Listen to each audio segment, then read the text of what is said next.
জান বাড়িতে ফিরল রাত 10টায়। ও বাইরে থেকে ডিনার করে এসেছে। ও যখন বাড়ির সদর দরজা পেরিয়ে ঘরে পা দিল, তখন দেখে লিভিং রুমের সোফায় জাফর সাহেব বসে রয়েছেন। জাফর সাহেবের চিন্তা হয় তার ছোট ছেলেকে নিয়ে। কি করে ও আদৌ ঢাকাতে, আর কেমন কর্পোরেট জব করে যে এতদিন ছুটি দিয়ে দিল। তার চেয়ে বড় প্রশ্ন, জানের তো এ বাড়িতে থাকতে মন চায় না, তাহলে এতদিন ছুটি নিয়ে কিভাবে বাড়িতে থাকছে ও? অবশ্য বাড়িতে থাকে কই, সর্বদা তো ছন্নছাড়া হয়ে বাইরে বাইরেই ঘুরে বেড়ায়। এইসব বদ অভ্যাসের জন্য জাফর সাহেব তার ছোট ছেলেকে নিয়ে হতাশাগ্রস্ত। জান ওর বাবাকে দেখেও না দেখার ভান করে উপরে ওঠার জন্য প্রথমে সিঁড়িতে পা রাখল।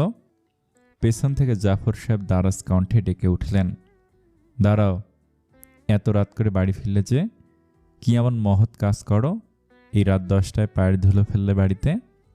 জান থমকায়, ঘুরে দাঁড়িয়ে রাশভারী কণ্ঠে বলে, হ্যাঁ, মহৎ কাজ করে এখন পায়ের ধুলো ফেললাম বাড়িতে, তবে আমি আপনার সাথে কথোপকথনে উৎসুক নই। জাফর সাহেব ছেলের কাছে এগিয়ে আসলেন। ঠিক করে কথা বলো বেয়াদব ছেলে, আমি তোমার বাবা হই। জানকে যেন কোনো কৌতুক শোনালেন জাফর সাহেব। ও সেইভাবেই হাসল। অতপর হাসিটুকু লেশমাত্র মুখ থেকে উধাও করে দাঁতে দাঁত পিষে বলে, বাবা হন, তবে আমার নন, আপনার বড় ছেলের। বাবা মানো আর না মানো, আমি তোমার বায়োলজিক্যাল ফাদার। আর তুমি ঢাকাতে কি এমন কোটি টাকার জব করো যে নিজেদের বাড়ির বিজনেসে জয়েন্ট করতে পারলে না? আমাদের বিজনেস কোথায় আর তোমার কর্পোরেট জব কোথায়? প্রথমত, আপনি আমাকে জন্ম দেওয়ার জন্য কি করেছিলেন বলুন? বাবা হিসেবে আপনি আপনার কতটুকু দায়িত্ব আমার ক্ষেত্রে পালন করেছেন ছোটবেলা থেকে? দ্বিতীয়ত, আমি ঢাকাতে যাই করি না কেন, আমার ইনকাম হালাল, আর আপনাদের তো থাকার বললাম না। তৃতীয়ত, আমি কর্পোরেট জব করি কিংবা রিক্সা চালাই, তা নিঃসন্দেহে আপনাদের ফ্যামিলি বিজনেসের থেকে শতগুণে ভালো। জান থামে। জাফর সাহেব চোখ বড় বড় করে ছেলের দিকে তাকিয়ে রয়েছে। এত বড় স্পর্ধা এই ছেলের, জাফর সাহেবের সাথে বেয়াদবি। জান মুখের গাম্ভীর্য বজায় রেখে সিঁড়ি বেয়ে উপরে উঠে যায়। এদিকে জাফর সাহেবের বলার মতো আর কিছু নেই, একদম আতে ঘা দিয়ে সেই ছেলে, প্রচুর ধুরন্ধর। জানের যাওয়ার পানে জাফর সাহেব নির্বিকার চিত্তে তাকিয়ে থাকে। অতপর দেনামোনা করে বলে, এই ছেলে সত্যিটা না সবাইকে বলে দেয়, মহা ফাসাদে পড়লাম। বেডে আধ শয়ে বসে উরুর ওপর ল্যাপটপ রেখে অফিসের কাজ করছিল জাইন, আর এদিকে উপমা তাড়িয়ে তাড়িয়ে দেখছে জাইনকে। আহ, এত সুন্দর কেউ কি করে হয়? উপমা মাঝে মাঝে ভাবে এই লোকটাকে কতগুলো মেয়ে এর আগে প্রপোজ করেছিল।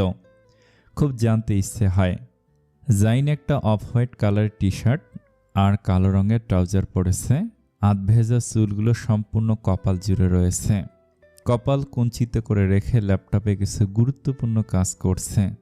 এসব দেখে লাজুক হাসল। পর মুহূর্তে সমস্ত মুখমণ্ডল জুড়ে ছেয়ে গেল বিষাদ, দুঃখ। ফুরফুরে মনে উকি দিল বেদনা। নায়রা আপু নিশ্চয়ই শুভ্রকে পছন্দ করত, নয়তো এমন কেন করছে? হয়তো আমার যেমন সুপ্ত অনুভূতি ছিল ওর প্রতি, আপুরও তেমন অনুভূতি ছিল। হয়তো আমার মতো স্বপ্ন দেখত ওর সাথে একটা সুন্দর সংসারের। উপমা, তুই কি তাহলে সবকিছু নস্যাৎ করে দিলি? না, আবেগে গা ভাসিয়ে অনেক বড় বোকামি করে ফেলেছে ও এখন, যা হারে হারে টের পাচ্ছে। কি হতো এই লোকটার সাথে সংসার না করলে? কুকরে কুকরে কষ্ট পেত, নিজের মনে একটা অপূর্ণতা থেকে যেত। কেউকে না পাওয়ার অপূর্ণতা। অপূর্ণতা থাকতে না হয় তাতে কি? এক জীবনকে সব পেতে হবে? একজনকে পাওয়ার জন্য গোটা পরিবারের কাছে ঘৃণার পাত্র হয়ে গেলাম, তেমন শুভ্র ঘৃণার পাত্র হয়ে গেল। ভবিষ্যতে সবাই সবটা মেনে নিলেও অতীত সবার সামনে থাকবে। জাইনের সম্পূর্ণ ধ্যান জ্ঞান ওর কাজে। উপমা ধীরে ধীরে এসে বসল জাইনের সামনে। করুণ দৃষ্টিতে চেয়ে রয়েছে ওর দিকে। জাইন ল্যাপটপে আঙুল চালাতে চালাতে বলল, তোমাকে না পড়তে বলেছি, সামনে কিন্তু তোমার টেস্টে ফেল করলে খবর আছে বলে দিলাম, যাও বই নিয়ে বসো। উপমা কিছু বলে না, শুধু দেখছে জাইনকে। জাইন হালকা ধমক দিয়ে বলল, কি হলোটা কি উপমা? পড়তে বলেছি আমি, পড়ো। উপমা তখন একই দৃষ্টি নিয়ে তাকিয়ে আছে জাইনের দিকে। জাইন এবার বিরক্তি নিয়ে উপমার দিকে তাকালো। কি বলেছি আমি? উপমার সুন্দর টানা টানা চোখ জোড়া ছলছল করছে। জাইন ওকে দেখে অপ্রস্তুত হয়ে যায়। তড়িৎ বেগে উরু থেকে ল্যাপটপটা সরিয়ে উপমাকে বুকে জড়িয়ে ধরে বলে, এই বোকা মেয়ে, কাঁদছ কেন? আমি তো তোমার ভালোর জন্য বলেছি কথাগুলো। এই পাগলি। উপমা ঠোঁট উল্টে কাঁদছে বাচ্চাদের মতো। এরপর কান্না মিশ্রিত কণ্ঠে বলে, আমরা এটা ঠিক করিনি। নায়রা আপু আপনাকে মনে হয় পছন্দ করে, হয়তো ভালোবাসে। আমরা কি ঠিক করেছি? জাইন হাফ ছাড়ে। এই জন্য কম বয়সী মেয়ে বিয়ে করতে হয় না। উপমার মাথায় হাত বুলিয়ে দিতে দিতে বলে, হ্যাঁ 100% ঠিক করেছি। উপমা মাথা তুলে দেখছে তার স্বামীকে। ওর দু চোখে প্রশ্ন, কি করে বলছে এটা? জাইন উপমার দুই বাহুতে হাত রেখে বলে, বলছি উপমা, কারণ আছে। ওকে আমি আমার বোনের মতো দেখি। আমি তো তোমাকে ভালোবাসি। আর নায়রার ব্যাপারে তোমার ধারণা ভুল। ও কাউকে ভালোবাসার মতো মেয়েই না। ওর মনে চলছে 3টে কথা। সেটা হচ্ছে আমি ওকে অপমান করেছি, রিজেক্ট করেছি, ওর আত্মসম্মানে আঘাত করেছি। ওইসব ভালোবাসা টালোবাসা না। উপমা দুই পাশে মাথা নাড়িয়ে বলে, তবু ঠিক হয়নি। তোমার সাথে বিয়েতে আপু রাজি হয়েছিল, পছন্দ করে বিধায় তো রাজি হয়েছিল। স্বপ্ন দেখছিল তোমার সাথে সংসার করার। ওর কথা বাদ দাও। ওকে নিয়ে তোমার অত ভাবতে হবে না। ওকে নিয়ে ভাবার মানুষ আছে। তুমি বরং আমায় নিয়ে ভাবো। জাইনের স্পর্শ গভীর থেকে গভীরতম হয়। জাইনের ঠোঁট গিয়ে ঠেকেছে উপমার গলার কাছে। জাইনের এই ভালোবাসার স্পর্শে অস্থির হয়ে উঠেছে উপমার ছোট শরীরটি। জাইন গলা থেকে মুখ তুলে মাদকতা নিয়ে দেখছে তার শ্যামলতাকে। এতটা আকর্ষণীয় কিভাবে হতে পারে একটা মেয়ে, একটা শ্যামকন্যা? হাজার ভেবেও কোনো উত্তর পায় না জাইন। জাইনের ডার্ক বাউন ঠোঁটটা চাইছে উপমার ওই নরম গোলাপি ঠোঁটটাকে দংশন করতে। সেই প্রয়াসে জাইন উপমার মেদহীন কোমরে ওর শক্ত দুই হাতের বাঁধন দ্বারা খিঁচিয়ে নিজের সাথে মিশিয়ে নেয়। দুজনের ঠোঁট জোড়ায় দূরত্ব মাত্র কয়েক সেন্টিমিটার। ঘরের দরজায় ঠক ঠক আওয়াজ। মেজাজ বিগড়ে যায় জাইনের। রোমান্টিক মুডটার 12টা বাজিয়ে দিল কোন আহাম্মক। সবে চুমু খেতে যাচ্ছিল ওর বউটাকে। জাইন উপমাকে ছেড়ে দিয়ে বলল, তুমি বসো, আমি দেখছি কোন আহাম্মক এই অসময়ে আমাদের ডিস্টার্ব করেছে। জাইনের কথাটির মধ্যে ছিল চরম পর্যায়ের বিরক্তি। উপমা দুপাশে মাথা নেড়ে শাড়ি ঠিক করায় ব্যস্ত হয়ে পড়ল। জাইন দরজা খুলতে এক দানবীয় শরীরের পুরুষ তার পেশিবহুল 2 হাত দিয়ে ওর টি শার্টের কলার চেপে ধরে। জাইন থতমত খেয়ে বলে, কি হয়েছে ভাই আমার, এত খেপেছিস কেন? জানের চোখ অগ্নিস্ফুলঙ্গে জ্বলছে। ক্রোধের দহনে মাথা গরম হয়ে রয়েছে ওর। জান দাঁতের সাথে দাঁত পিষে বলল, তোর সাহস কি করে হয়? তুই নায়রার সাথে ওভাবে কথা বলিস? তোর জন্য ওর চোখ দিয়ে অশ্রু গড়িয়েছে শুভ্র। আমি তোকে ছাড়ব না। উপমা ওর শুদ্ধ ভাইয়ের এমন হিংস্র রূপ দেখে ভীতু হয়। এমন আক্রমণাত্মক হয়ে গেল কি করে শুদ্ধ ভাইয়া? উপমা এগিয়ে গিয়ে জানকে আতঙ্কিত হয়ে শুধায়, কি হয়েছে ভাইয়া? ও কি করেছে? জান কটমটি উপমার দিকে দৃষ্টি নেয়। চোখ তো নয় যেন আগুনের ফুলকা। এই চোখ দিয়ে যেন ভস্ম করে দেবে উপমাকে। একদম তোর বরের হয়ে সাফাই গাইতে আসবি না, তাহলে এক স্তরে কান গরম করে দেব। উপমা সহসা মিয়ে যায়। কি হচ্ছে ওর মাথার ওপর দিয়ে চলে যাচ্ছে সব। জাইন কোনো মতে জানের থেকে নিজেকে ছাড়িয়ে নেয়। উপমার সামনে কোনো ঝামেলা করতে চাইছে না ও। মেয়েটা এমনিতেই অনেক নাজুক। একটা লম্বা শ্বাস নিয়ে পরপর বলে, উপমার সামনে সিন ক্রিয়েট করিস না শুদ্ধ। চল বাইরে গিয়ে কথা বলি। জাইন বরাবরই ধৈর্যশীল, সুবিবেচক ছেলে। পরিস্থিতি সামাল দিতে পারে খুব সহজে। রাগের বশে কোনো হটকারিতা করে না। কিন্তু জান একদমই ওর ভাইয়ের বিপরীত। একবার রেগে গেলে নিজের মধ্যে থাকে না। জাইন দেখছে ওর ছোট ভাইকে। পোশাক পরিচ্ছদ দেখে মনে হলো এইমাত্র বাইরে থেকে এসেছে। জাইনও ক্ষুব্ধ হয়েছে জানের প্রতি। তবে ওর ভাইয়ের এমন পাগলামি দেখে না হেসে পারল না। একটা মেয়ের জন্য এতটা মরিয়া হয় কি করে কেউ? নিকষ কালো আধারে ঢাকা পড়েছে এই শহর। আকাশে মেঘগুলো ভেসে বেড়াচ্ছে অবাধে। তারকারাজিরা জ্বলজ্বল করছে আকাশের বুকে। রাতের বেলাতেও কেমন ভ্যাপসা গরম পড়েছে। ঝিঝি পোকার ডাক এমন শান্ত পরিবেশে স্পষ্ট কানে বাজছে ওদের। ছাদের উত্তর পাশটার কার্নিশে দাঁড়িয়ে আছে ওরা দুজন। ছাদের পূর্ব পাশে সাদা গোলাপি রঙের নয়নতারা, হলুদ বুকানিয়ার, অ্যালোভেরা গাছ এবং ড্রাগন ফলের টপ সারি ধরে সাজিয়ে রাখা। কালো চোখ জোড়ায় কয়েক মুহূর্ত পূর্বের হিংস্রতার লেশমাত্র নেই এখন। সেখানে বিরাজ করেছে পাহাড় সম কৌতূহল। জান ওর সেই পাহাড় সম কৌতূহলী দৃষ্টি জাইনের দিকে। জানের চোখের সামনে আবারও নায়রার অশ্রুসিক্ত মুখটা ভেসে ওঠে। নিমেষে হিংস্র বাঘের মতো গর্জে ওঠে জাইনের ওপর। টি শার্টের কলার দুহাতে টেনে ধরে বলে, তুই তুই তুই কে? নায়রাকে এত কিছু বলার? বল। She is mine, only mine. কলার স্যার, তোর থেকে বয়সে বড় হই আমি। জানের হাতের বাঁধন আলগা হয়। এক পর্যায়ে জাইনের কলার ছেড়ে দেয়। ঘন ঘন শ্বাস নিতে থাকে। জান যতটাই অস্থির, জাইন ঠিক ততটাই স্থির। তোরা কি পেয়েছিস বলতো? বড় ভাই নায়রা, তুই কি শুরু করেছিস? উপমার গাল কি তোদের হাতের থাপ্পড় খাওয়ার জন্য? সেদিন বড় ভাই বলল ওকে থাপ্পড় মারবে, আজ নায়রা ওকে ঠিক ওর ভাইয়ের হয়ে থাপ্পড় মারল। আর একটু আগে তুই থাপ্পড় মারার কথা বললি, কার জন্য? নায়রার জন্য? হ্যাঁ, ওর জন্য। আর তুই ওর সাথে কথা বলা তো দূর, ওর দিকে তাকাবি না, বুঝেছিস? বুঝেছি, কিন্তু তুই এটা বুঝিস না যে একজন নবদম্পতির ঘরে কখন আসতে হয়। জান নিশ্চুপ। ওর রাগের পারদটা তরতর করে বেড়ে যাওয়ার জন্য জাফর সাহেব দায়ী। জাফর সাহেবের একটাই ছেলে জাইন। জানকে শুধু জন্মই দিয়েছেন তিনি। জাইনের ওপর একে তো চাপা রাগ ছিল নায়রার সাথে এমন ব্যবহারের জন্য। সে রাগের আগুনে ঘি ঢেলে দিয়েছেন জাফর ইসলাম।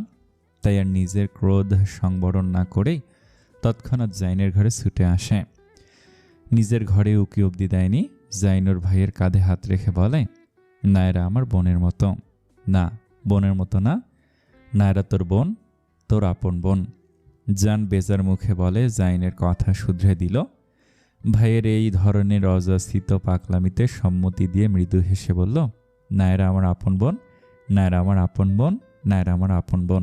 এই নে 3 বার বললাম। সর এবার ঘরে যা, তোর বউ আবার কান্নাকাটি করছে কিনা দেখ তোর জন্য। জাইন এবার মজার ছলে বলে, নায়রা আমার আপন বোন, তুই আমার আপন ভাই, তাহলে হিসেব মতো নায়রাও তোর বোন হয়, তাই না? জান এবার রাগের খেয়ে হারিয়ে বলে, তুই আমার আপন ভাই না। তুই? কিছু একটা বলতে গিয়েও বলল না জান। জাইন ভুরু কুঞ্চিত করে। ও জানের রাগের মাথায় এসব বলে ফেলেছে জান, তাই ওর কথায় পাত্তা না দিয়ে গম্ভীর কণ্ঠে বলল, শুদ্ধ, ঘরে যা, গিয়ে ফ্রেশ হ। বাইরে থেকে খেয়ে এসেছিস আমি জানি। আমি তোকে বুঝতে পারছি। এত অস্থির হোস না, বুঝলি? তোর জন্য নায়রা কেঁদেছে, আমি মানতে পারছি না। জাইন হতাশ। এই ছেলেকে কি বোঝায়? আরও কি বোঝে? ও জলদ গম্ভীর কণ্ঠে বলে, আমার জন্য কেঁদেছে না, আমার আর উপমার জন্য কেঁদেছে নাকি আমার? উপমা তোর জন্য কেঁদেছে, ঠান্ডা মাথায় ভেবে দেখিস। এখন ঘরে যা, ফ্রেশ হয়ে রেস্ট কর, মাথা ঠান্ডা করে একটু ব্যাপারটা নিয়ে গভীরভাবে ভাব। অতঃপর জাইন ঘরে চলে গেল। জাইনের কানে এখনো বাজছে সেই কথাটা, আমার, উপমার আর তোর জন্য কেঁদেছে, ঠান্ডা মাথায় ভেবে দেখিস। পরের দিন কিংজা চলে গেল ওর ভাইয়ের সাথে খুলনা। নায়রা সেদিন ভার্সিটিতে যায়। সারাদিন বাড়িতেই ছিল। পোষা বিড়াল এলাসিকে নিয়ে সারাদিন আহ্লাদ করেছে। পরন্তু বিকেল বেলায় নায়রা এলাসিকে কোলের মধ্যে নিয়ে টিভি দেখছিল। ও সচরাচর টিভি দেখে না, আজ কি মনে করে টিভির সামনে বসলো। এলাসি কিছুক্ষণ পর পর মেউ মেউ করে তার মালিককে ডাকছে। এর অর্থ হলো ওর গ্রীবাতে হাত বুলিয়ে দিতে বলছে নায়রাকে। নায়রা এলাসির ভাষা বোঝে। ওর নরম আঙ্গুলগুলো দিয়ে এলাসির গ্রীবাদেশে আদর করতে থাকলো। জান বাড়ি এসে এমন দৃশ্য দেখে মুগ্ধ হয়। নিজের ঘরে না গিয়ে বসলো নায়রার পাশে। নায়রা অবশ্য খেয়াল করেনি ওর দৃষ্টি টিভির স্ক্রিনে। ঠোঁটের কোণে এক ফালি হাসি। কোলের মধ্যে বিড়ালটা মিউ মিউ করছে। সেই বিড়ালের তুলোর মতো নরম পরশওয়ালা গ্রীবা আর পৃষ্ঠে আদুরে হাত বোলাচ্ছে। আজ এত খুশি খুশি লাগছে নায়রাকে। এভাবে কতক্ষণ যে জান দেখতে থাকলো মেয়েটিকে, নায়রা হয়তো নিজেও জানে না। মস্তিষ্কের এত জটিলতার মাঝে নায়রার হাস্যোজ্জ্বল ওই গোল মুখটা স্বস্তি দিচ্ছে জানকে। নায়রার কোলের মধ্যে ওই বিড়ালটা জানের দিকে তাকে এবার ডাকতে থাকে, এলাসির ডাকের গতিবেগ আরও তীব্র হয়, যার দরুন জানের ভ্রম ছুটে যায়, পার্থিব জগতে ফিরে আসতে বাধ্য হয়। নায়রা টিভির স্ক্রিন থেকে চোখ সরিয়ে এলাসিকে কিছু বলার আগেই ওর নজর যায় জানের দিকে, যে বিরক্তি নিয়ে এলাসির দিকে তাকিয়ে আছে। এই, তোর বিড়াল তো ভারী ম্যানারলেস, এত ডাকে কেন? নায়রা ভুরুকুসকে বলে। তাতে তোর কি? তুই যা তো এখান থেকে, এলাসি তোকে ভয় পাচ্ছে। বাবা, বিড়ালের মন পড়তে পারিস নাকি তুই? হ্যাঁ পারি। আর শোন, ও বিড়াল না, ও এলাচি। কি নাম এটা? বিড়াল না এলাচি? কোন এলাচি? বিরিয়ানির এলাচি? আজে বাজে বকবি না, ওর নাম এলাচি। জান হাত তুলতে তুলতে বলে, এলাচি, দারুচিনি, তেজপাতা, লবঙ্গ, গোলমরিচ। বাই দ্য ওয়ে, এই মশলাগুলো চিনিস তো? না চিনলে চিনে রাখ, তোর এলাচির পরবর্তী প্রজন্মের নাম রাখার ক্ষেত্রে কাজে লাগবে। নায়রা এক ভঙ্গিতে দেখছে জানকে। ওর কালো সুচয়ন জোড়ায় নেই রাগ, ক্ষোভ বা অন্য কোনো অনুভূতি। এর মধ্যে ছোট্ট এলাচি নায়রার কোল থেকে নেমে মেঝেতে দাঁড়ালো। জিয়ানের পায়ের কাছে দাঁড়িয়ে আবারও মিউ মিউ করে ডাকছে। জিয়ান বিরক্তি নিয়ে ভুরু কুচকে দেখছে এলাচিকে। এত ডাকে কেন এই ফালতু বিড়াল? কানের মাথা খেয়ে নিল। জান নাক সিটকে নায়রাকে বলে, সি ইউ, এই নায়রা, এই বিড়ালকে বল আমার কাছ থেকে সরতে। আমি সব কুকুর বিড়াল একদম পছন্দ করি না। তুই আমার এলাচিকে কুকুরের সাথে তুলনা করছিস? শি ইজ মাই এলাচি, ওকে? তোর বিড়াল নাকি আমাকে ভয় পাচ্ছে? কই, হাব ভাব দেখে তো মনে হচ্ছে না। নায়রা বহুবার ডেকো এলাচিকে ওর ডাকে সাড়া দিল না। জানকে সামনে দেখছে আর ডাকছে। নায়রা এবার নিজে বিড়ালের কাছে হাঁটুগড়ে বসে ওর কোলে নিল। এলাচি সেই ঘুরে ফিরে জানকে দেখছে, এখন আর ডাকছে না। জানও ওই বিড়ালের দিকে কিছুক্ষণ তাকিয়ে থেকে বলল, তোর মালকিন মানুষের মনই বোঝে না, আবার তোর মন বুঝবে? নায়রা কিছু বলে না, আজ ওর মনটা যথেষ্ট ভালো, অকারণে কোনো গন্ডগোলে ও যাবে না, তাই চুপ ছিল। জান আবারও বলে, এবার কিছুটা বিজ্ঞদের মতো করেই বলল, কই, তোর বিড়াল ভয় পাচ্ছে বলে তো মনে হয় না। একটু আগে ভয় পাচ্ছিল, আর এখন তোর ওপর খেপেছে। তুই আমাকে বিরক্ত করছিস তাই। জান ওর যুক্তি শুনে হেসে দিল। নিজেকে কোনো মতে ধাতস্থ করে বলে, তোর এলাচি কি বিড়াল না কুকুর? আমি তো জানি কুকুর তার মালিকের সাথে কেউ খারাপ ব্যবহার করলে কুকুর ঘেউ ঘেউ করে, আর এ তো মিউ মিউ করছে। ডগি ক্যাট নাকি? রাগে তীর তীর করে কাঁপছে নায়রা। জান উঠে পড়ে, নায়রাকে উদ্দেশ্য করে বলে, আমার খুব মাথা ধরেছে, কাউকে দিয়ে কফি পাঠিয়ে দিস তো আমার রুমে। জান আর দাঁড়ায় না, নিজের ঘরে চলে যায়। সে সময় বিজলিও সিঁড়ি দিয়ে নামছিল। জান বিজলির দিকে ফিরেও তাকায় না। এদিকে বিজলি তো এক পা সিঁড়িতে দিচ্ছে, তো পেছন ঘুরে জানকে দেখছে। বিজলি নায়রার কাছে এসে দাঁড়িয়ে বলে, আমি কি কফি নিয়ে যাব? নায়রা এলাচিকে নিয়ে উঠে দাঁড়িয়ে বলে, কোথায়? না মানে শুদ্ধ ভাইয়া কফি চাচ্ছিলেন, তাই আর কি। নায়রা এলাচিকে বিজলির কোলে দিয়ে বলে, ওর খিদে লেগেছে, ক্যাটফুড আছে আমার রুমে, ওকে ঘরে নিয়ে খাইয়ে দে। বিজলি মাথা নেড়ে হ্যাঁ জানালো। নায়রা আবার বলে, আর সেদিন রাতে কি বলেছিলাম ভুলে গিয়েছিস? জানের থেকে দূরে দূরে থাকবি, ও সুবিধার ছেলে নয়, গট ইট।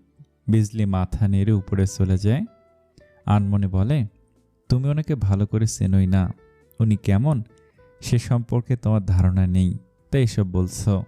নায়রা ঝটপট রান্নাঘরে গিয়ে 2 কাপ কফি আর কিছু চিকেন পাকোড়া বানায়। একটা ট্রেতে 1 কাপ কফি আর একটা প্লেটে কিছু চিকেন পাকোড়া সাজিয়ে রাবেয়া চাচিকে ডাকে, চাচি এই ট্রেটা জানের ঘরে একটু দিয়ে এসো। রাবেয়া চাচি যেন চমকালো, যার দরুন মুখ হা হয়ে যায়। ভূতের মুখে রাম রাম শোনার মতো ঠেকল। নায়রার মুখে জানের নামটা শুনে তাই নিজের সংশয় কাটাতে পুনরায় জিজ্ঞেস করে, কার ঘরে? এবারই ছোট ছেলের ঘরে। রাবেয়া চাচি আইসা বলে জানের ঘরে ট্রেন নিয়ে চলে যায়। নায়রার ইচ্ছে ছিল না ঢং করে জানের জন্য কফি পাকোড়া বানিয়ে দেয়ার, তবে কেন জানি নায়রার মনে হলো জান সারাদিন কিছু খায়নি, ক্লান্ত পরিশ্রান্ত মুখটা দেখে বুঝলো ওর হয় খুব খিদে পেয়েছে বা লেগেছে। এরপর কৌতূহলী হয়ে নিজেকে নিজে প্রশ্ন করলো, আচ্ছা ও সারাদিন বাইরে কি করে? বেশ কটা দিন কেটে যায়। জুলেখা মহলের সবাই এখন আগের থেকে বেশ স্বাভাবিক। আজ রবিবার, বাড়ির প্রতিটা সদস্য বেশ ব্যস্ত। বিশেষ করে বাড়ির পুরুষেরা। জান 2 দিন আগে ঢাকা গিয়েছিল, কাল মাঝরাতে বাড়ি এসেছে। বাড়ির বড়দেরও অনেক এখন চিন্তা হয় ওকে নিয়ে। জুলেখা বেগম তো দিনরাত তার ছোট নাতির জন্য আল্লাহর কাছে দোয়া করেন যেন একটু ঘরমুখ হয়। জানের প্রতি জুলেখা বেগমের একটু বেশি মায়া সেই জন্মের পর থেকে। পরিস্থিতি আগের থেকে স্বাভাবিক হলেও জাইন উপমার দিকে ফিরেও দেখেন না উপমার মা জেসমিন বেগম। নায়রাও তাই। অবশ্য নায়রার এখন আর এসব নিয়ে ভাবার ফুসরত নেই। পড়ালেখা নিয়ে খুব ব্যস্ত হয়ে পড়েছে কিনা। ভার্সিটিতে যায়, এসে সোজা নিজের ঘরে, আর 3 বেলা খাওয়ার সময় নিচে যা আসে। এছাড়া তাকে খুব একটা দেখা যায় না অন্য দিনের মতো। তাই আজও ভার্সিটিতে চলে গেল নায়রা। নীল রঙা আকাশে শুভ্র মেঘ ভেসে বেড়াচ্ছে। আজ রোদের তাপ খুব কম, ঝড় বৃষ্টি হওয়ার সম্ভাবনা অনেক। নায়রা আজ একটা কমলা রঙের লং কুর্তি পরেছে, কালো চুড়িদার, 2 কাঁধে খুবই নিপুণতার সাথে কালো রঙের ওড়না রাখা, ফ্রেঞ্চ বেনি করা লালচে ব্রাউন চুলগুলো পিঠের ওপর এক একটা কদমের সাথে হেলে দুলে নড়ছে। এই কমলা রঙের কুর্তিটা বেশ মানিয়েছে নায়রার হলুদ ভাব মাঝারি গড়নে। কিছুক্ষণ পরপর আলোয় আরো ঝিলিক দিচ্ছে ওর রূপ। ওই দেখ তোর ভালোবাসা আসছে। আরমানের কথার প্রেক্ষিতে শাহিনের চঞ্চল চোখ খুঁজতে থাকে নায়রাকে। আগ্রহী চোখ জোড়া অতি দ্রুত খুঁজে নেয় সেই নারীকে, যে নারীকে দেখলে মনে হয় আজীবন এভাবেই দেখি। নির্লজ্জের মতো দেখতেই থাকি। নায়রা হেঁটে আসছে ধীর পায়ে। ইস, কমলা রঙে যেন ওকে আকাশে অপসরা লাগছে। এই রংটা যেন পৃথিবীতে আবিষ্কার হয়েছে নায়রার শরীরের ছোঁয়া পেতে। কি আশ্চর্য! এই মেয়ে কেন এভাবে আকৃষ্ট করছে শাহিনকে। চাইলেও পারছে না নিজের দৃষ্টিকে সংযত রাখতে। এটা একদম ঠিক নয়। কোনো মেয়ের দিকে এভাবে তাকিয়ে থাকা কোনো ছেলে বা ভালো পুরুষের চিহ্ন নয়। কিরে, ভাবছিস কি? শাহিন একটা দীর্ঘশ্বাস নিয়ে রুদ্ধের দিকে তাকিয়ে বলে, চল ক্যান্টিনে যাই। শাহিন, আরমান আর রুদ্ধ ক্যান্টিনে গিয়ে 3টে সফট ড্রিঙ্কস নেয়। আরমান দেখছে শাহিনকে, মেঘে ঢাকা আধারের মতন ওর মুখ আধারে আচ্ছন্ন। আরমান গলা খাকারি দিয়ে বলে, আচ্ছা নায়রা তোকে রিজেক্ট করলো না কেন বলতো? শাহিন আরমানের দিকে তাকায়, আবার রুদ্ধের দিকে তাকায়। রুদ্ধের চোখেও একই প্রশ্ন। শাহিন ম্লান হেসে বলে, চাঁদের হাতে কখনো বামন দেখেছিস? রুদ্ধ এবার বলে, তোর উচিত আরেকবার চেষ্টা করা। হুট করে একটা মেয়েকে প্রেমের প্রস্তাব দিলে সে রিজেক্ট করবে? সারা বছর হা করে তাকিয়ে থেকে একদিন বলবি আই লাভ ইউ? তোর কি মনে হয় কোনো মেয়ে পড়বে? 1 বছর আগের কথা বাদ দে ভাই। বাদ দেব কেন? নিজের একে অবস্থা করেছিস, সবসময় দেবদাস হয়ে থাকিস। শাহিন দুপাশে মাথা নেড়ে বলে, না, ওকে আমি ডিস্টার্ব করতে চাই না, যা হওয়ার তা হয়েছে। আরমান এবার বলে, তুই আগে ওর সাথে বন্ধুত্ব কর। বন্ধু হলে আবার ডিস্টার্ব কিসের? আগে বন্ধু হ, তারপর তোর মনের কথা বলিস। শাহিন শুনল আরমানের কথা। আরমান খারাপ কিছু বলেনি, আর এমনিতেও নায়রাকে সে ভালোবাসে। কোনোদিন ওর মন পাওয়ার চেষ্টাই করেনি, উল্টো হুট করে নিজের মনের কথা বলেছে। বন্ধুত্ব করার চেষ্টা করাই যায়। কাকে চাই? ঘরে দুয়ার খুলে অবাক হয়ে জানতে চাইল ভদ্রমহিলাটি। চোখের চশমাটা আঁচলে মুছে চোখে পড়ে নিল। ওনার সামনে 2জন পুরুষ দাঁড়িয়ে আছে। 28-29 বছর হবে বোধহয়। দুজনের শরীরে সাদা শার্ট আর ব্ল্যাক ডেমিন প্যান্ট। মহিলাটা বুঝতে পারল না ছেলে দুটো কারা। রোহিত স্মিত হেসে সালাম দিয়ে বলে, আন্টি, আমরা সিআইডির লোক, একটা কেসের তদন্তের জন্য এসেছি। তাশিয়ার সাথে আমাদের এ ব্যাপারে কিছু কথা বলা জরুরি। ভদ্র মহিলাটির বুকের মধ্যে ধক করে উঠল। এরা পুলিশের লোক, কিন্তু তার মেয়ে তো কোনো কেস কাসরার মধ্যে নেই। তাহলে ভদ্রমহিলাটি কাঁপা কাঁপা গলায় বললেন, আমার মেয়ে কিছু করেনি। জান চোখের ইশারায় রোহিতকে কিছু বলে। পরক্ষণে রোহিত বলে, মালিহা হাসান আপনার মেয়ের বান্ধবী, ও নিখোঁজ 15 দিন ধরে। এটা নিশ্চয়ই জানেন। ওর ব্যাপারে কিছু তথ্য একমাত্র তাশিয়াই দিতে পারবে। আন্টি প্লিজ এইটুকু হেল্প করুন, আমরা ওর সাথে কথা বলতে চাই। তাশিয়ার মা কিছুক্ষণ চুপ থেকে বললেন, ও তো বাড়িতে নেই, পড়তে গিয়েছে। জান ভদ্র মহিলাকে সূক্ষ্ম নজরে দেখে বললেন, রাজ্যে সেই শহরের অবস্থা ভালো না আন্টি, মেয়েরা অনেক নিখোঁজ হচ্ছে। এটা রোধ করতে হলে আমাদের ওদের ধরতে হবে। আজ আপনার মেয়ের বান্ধবী, তার সাথে এটা হয়েছে, কাল আপনার মেয়ের সাথে হবে না, তার গ্যারান্টি কি আপনি দিতে পারবেন? আমাদের তাসিয়ার হেল্প প্রয়োজন। ভয় পাওয়ার কিছু নেই, আমরা ওকে মালিহার ব্যাপারে কিছু প্রশ্ন করব। প্লিজ আমাদের ভিতরে যেতে দিন। ভদ্রমহিলাটি আসলে ভয় পেয়ে গিয়েছিল, তাই মিথ্যে কথা বলেছে।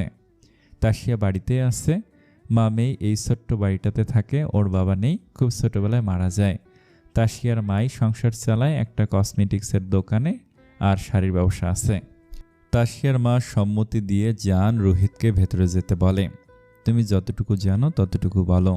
জি, জিজ্ঞেস করুন। আমি যতটুকু জানি ততটুকুই বলবো। ভয়ে সিটিয়ে রয়েছে তাসিয়া, পাশে ওর মা বসে রয়েছে। জান সোজা 7টা প্রশ্ন ছুড়ল। মালিহা হাসানের বয়ফ্রেন্ডের ব্যাপারে বলো, শুরু থেকে লাস্ট দিন পর্যন্ত। তাসিয়া একবার মায়ের দিকে তাকায়, মা ওকে আশ্বস্ত করে বলতে বললে ও একটা শুকনো ঢোক গিলে বলতে শুরু করে। প্রায় 6 মাস ধরে মাহেদি ভাইয়ের সাথে মালিহার সম্পর্ক। ওদের পরিচয় ফেসবুকে অনেক দিন ধরেই ওরা কথা বলতো। শুরুতে মালিহা ইগনোর করতো, কিন্তু পরে জানতে পারে মেহেদি ভাইয়া অনেক বড় লোকের ছেলে। তারপর ধীরে ধীরে ওদের মধ্যে অনেক ভালো সম্পর্ক তৈরি হয়। ভাইয়া প্রায় আমাদের কলেজে আসতো ওর সাথে দেখা করতে। কোচিং প্রাইভেটে আসলে ওর জন্য রাস্তার ধারে অপেক্ষা করত। আমাদের বন্ধুদের গুরুত্ব দেওয়া বন্ধ করে দিচ্ছিল। ওনার সাথে সম্পর্ক যত গভীরে হতে থাকে, মেহেদি ভাইয়া প্রায় ওকে দামি দামি গিফট কিনে দিত। জানেন, ও মেহেদি ভাইয়ের সাথে জবে থেকে সম্পর্কে গিয়েছে, তবে লেখাপড়া ও কেমন অন্যমনস্ক হয়ে এসেছে। আপনি যদি আমাকে প্রশ্ন ছুড়েন মালিহা ভালোবেসে মেহেদি ভাইয়ের সাথে সম্পর্ক জড়িয়েছে কিনা, তাহলে আমার উত্তর হবে না, ও লোভে পড়ে সম্পর্কে জড়িয়েছে। আমি এর থেকে আর বেশি কিছু জানি না। তোমার কাছে মেহেদি ছেলেটির কোনো ছবি আছে? না, কিন্তু আমি ওনাকে দেখলে চিনব। Phone number? না, আমার কাছে কিভাবে থাকবে? মালিহার কাছে পেতে পারেন। জান চোখ বন্ধ করে একটা বড় নিঃশ্বাস নেয়, পরপর জিজ্ঞেস করে, ওর ফেসবুক অ্যাকাউন্ট এটা অন্তত বলতে পারবে? তাসিয়ার অবস্থা ভালো না, ভয়ে হাত পা তীর তীর করে কাঁপছে। ও তোতলাতে তোতলাতে বলল, হ্যাঁ, মালিহা একবার মেহেদি ভাইয়ের আইডি দেখিয়েছিল আমাদের।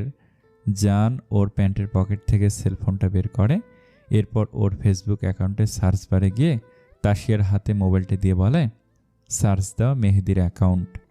তাসিয়া কাপা কাপা হাতে সার্চ দেয় মেহেদির অ্যাকাউন্ট, কিন্তু না, অ্যাকাউন্টটা আরও পেল না। নেই, ওনার অ্যাকাউন্ট পাচ্ছি না। জান ওর কপাল আঙ্গুল দ্বারা মেসেজ কাড়ে। রোহিত এবার বেশ চটেই গেল, ধৈর্য ধরতে পারল না। রুষ্ট কণ্ঠে বলে, তুমি তো কিছুই ঠিকমতো বলতে পারলে না। জান চোখ গরম করে রোহিতের দিকে তাকালে ও নিচু স্বরে বলে, সরি স্যার। জান চাচ্ছে নিজের মেজাজকে নিয়ন্ত্রণে রাখতে। কোনো হদিশ যদি দিতে পারে তাহলে এই মেয়েটিই পারবে। জান কণ্ঠস্বর খাদে নামিয়ে বলে, তুমি বললে মেহেদিকে দেখলে চিনবে, ওর চেহারার এক্সাক্ট বর্ণনা দিতে পারবে? হ্যাঁ পারবো, আমি ওনাকে অনেকবার দেখেছি মালিহার সাথে। ঝুমঝুম বৃষ্টি হচ্ছে, অবস্থা প্রচুর খারাপ।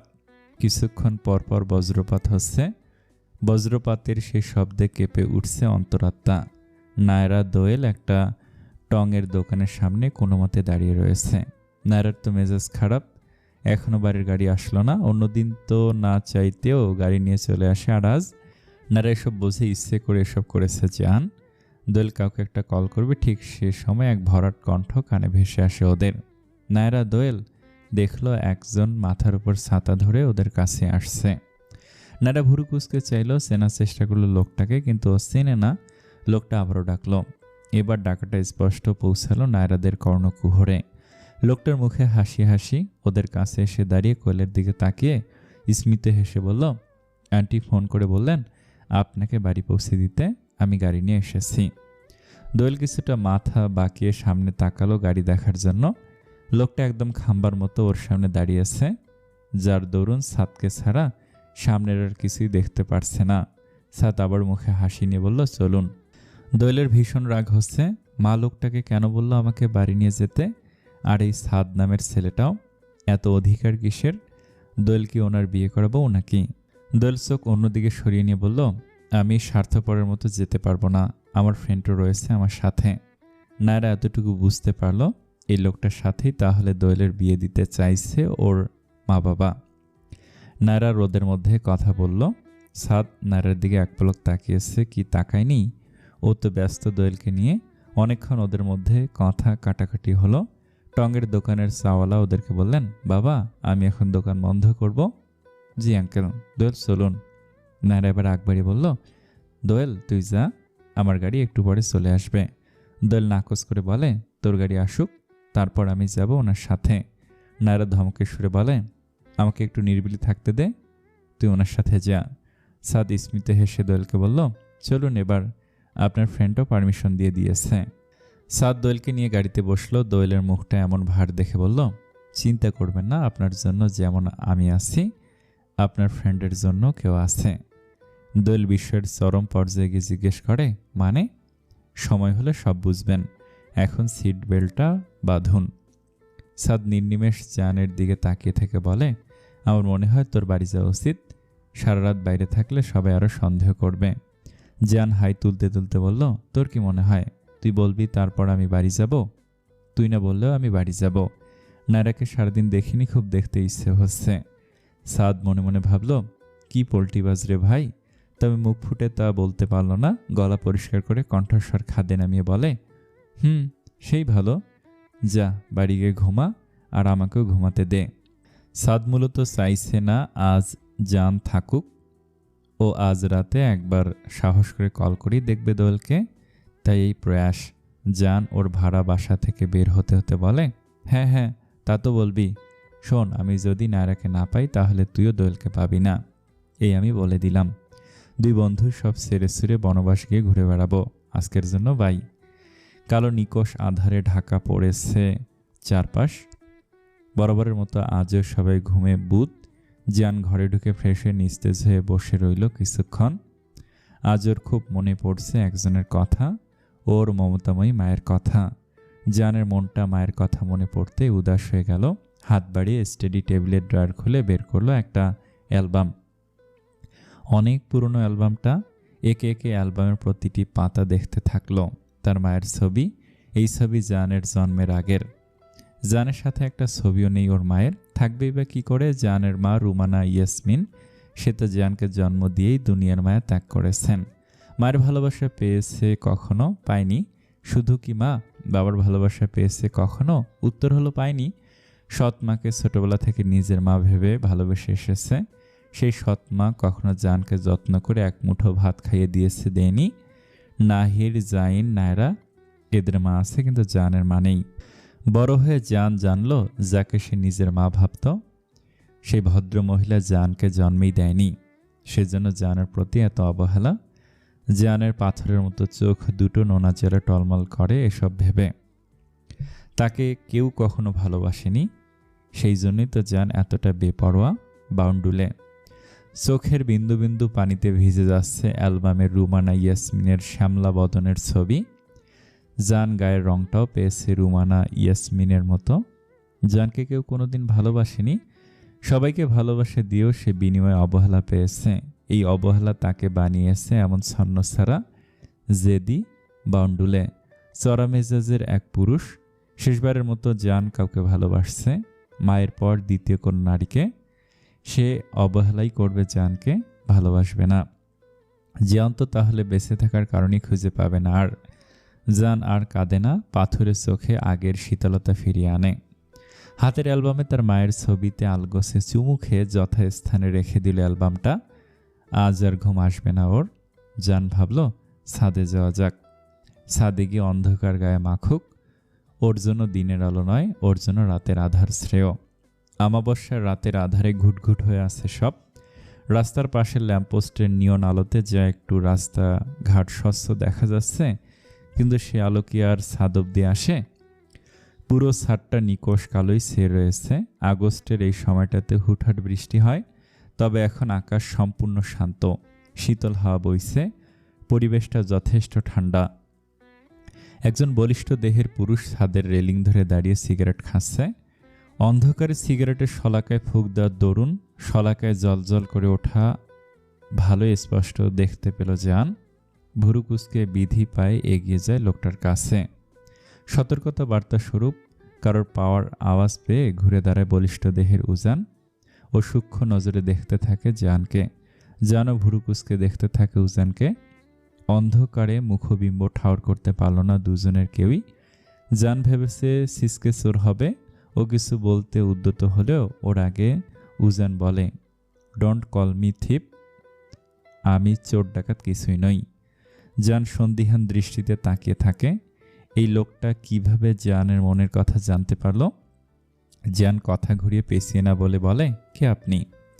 উজান প্রত্যুত্তরে নিস্তেজ হয়ে স্পষ্ট গলায় বলে, আমি এবারের মেজর ছেলে। জান ভুরুকুসকে বলে, what are you kidding? Ujan ফিসেল হেসে বলল, yeah man, I am just kidding. Jaan উজানের দিকে এগিয়ে এসে দাঁতে দাঁত পিষে বলে, I said who are you? Ujan Maher, Zahid Islam আর জাফর ইসলামের পরিচিত। আমি ওদের বিজনেসে পার্টনারশিপে রয়েছি।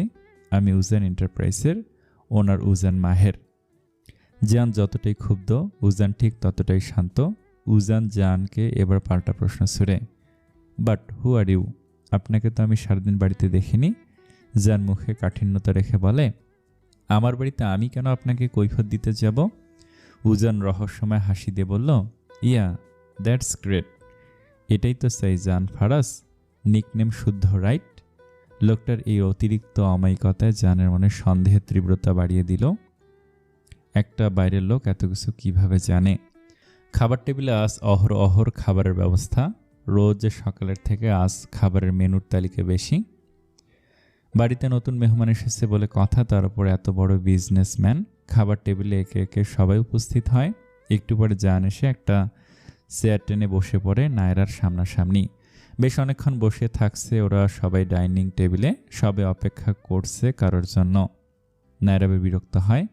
বিরক্ত হয়ে বলে ওঠে, কটা বাজে? এতক্ষণ অপেক্ষা করাচ্ছ কেন? আজব তো, আমার ভার্সিটি আছে তো নাকি? বাড়ির মেয়ে আর দুই বউ রান্নাঘরে খাবার সাজাচ্ছিল। নায়রার আমার চিৎকার শুনে শাহিদা বানু সাবধান করে বলে, একটু আস্তে কথা বল, বাড়িতে মেহমান আছে তো। নায়রা এবার জাহিদ সাহেবকে বললেন, কি হচ্ছে বলবে? খেতে দিচ্ছ না কেন? জাহিদ সাহেব মেয়েকে ভালো মতো দেখে নিয়ে নরম স্বরে বলেন, উজানের জন্য অপেক্ষা করছি, ও আসুক, তারপর সবাই মিলে একসাথে খাবো। বিরক্তি নিয়ে এদিক সেদিক তাকাতেই নায়রার দৃষ্টি যায় জানের দিকে, যে ওর দিকে দীর্ঘ সময় ধরে রক্তচক্ষু নিয়ে তাকিয়ে আছে। নায়রা চোখ সরিয়ে নেয়, কিন্তু জান এখনও একইভাবে তাকিয়ে আছে। কিছুক্ষণ পর উজান আসে খাবার টেবিলে। জানের রাগ আরও দ্বিগুণ বাড়িয়ে দিয়ে উজান বসে নায়রার পাশের চেয়ারে। জান চোখ বন্ধ করে হাত মুষ্টিবদ্ধ করে নেয়। রাগ সংবরণ করতে হবে তার। শাহিদা বানু আর মরিয়ম বেগম খাবার পরিবেশন করে দেয়। নায়রার ভীষণ অস্বস্তি হতে থাকে এই লোকটার পাশে বসে। নিজের চেয়ারটা সামান্য সরিয়ে নেয় ও উজানের থেকে দূরত্ব লাভের আশায়, কিন্তু লাভের লাভ কিছু হয় না। বরং উজান পানির গ্লাস নিতে গেলে নায়রার হাতের সাথে স্পর্শ লাগে উজানের হাতে। এসব দেখে জান নিজের নিয়ন্ত্রণ হারায়। নিজের হাতের কাছের গ্লাসটা এক সুরে মেঝেতে আছড়ে ফেলে। সঙ্গে সঙ্গে বিকট শব্দের উৎপত্তি হয় পুরো ডাইনিং রুমে। ঘটনার আকস্মিকতায় কেউ কিছু বুঝতে পারল না জানের এহেন কাণ্ডের প্রধান কারণ।